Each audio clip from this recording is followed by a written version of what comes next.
Hey guys, in this video, I'll show you how to install and set up the RPCS3 emulator on both iPhone and Android devices.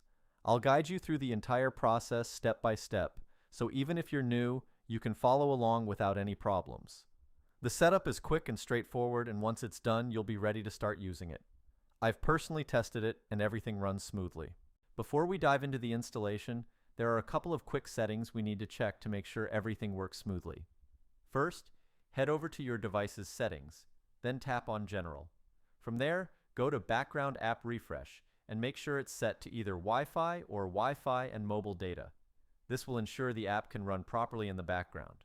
Next, go back to the main settings screen and tap on Battery. Make sure low power mode is turned off. This is important because it can interfere with how the app functions. Once you've taken care of these two quick adjustments, you're all set to move on to the installation. Now that we've got the basics covered, let's move forward.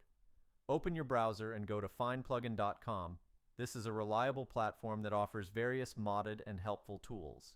Use the search bar to look up RPCS3 Emulator and select it from the list of results. You'll be taken to a detailed page with info like download stats and user reviews. Just hit the Download Now button, and the download process will begin. The download usually only takes a few moments. If this is your first time using the site, there's one more step you'll need to complete. Don't worry, it's quick, simple, and completely free.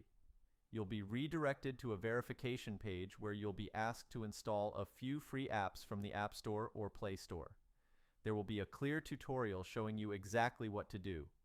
Once the verification is complete, the installation will start automatically. In my case, the setup finished without any issues. And as you can see, the app is now fully installed and ready to use. And that's it. Thanks so much for sticking around until the end. If this helped you out and everything's working fine, don't forget to give the video a thumbs up and subscribe to the channel for more useful guides like this. Got questions or ran into a problem? Drop a comment below and I'll do my best to help you out. Thanks again, and I'll see you in the next one.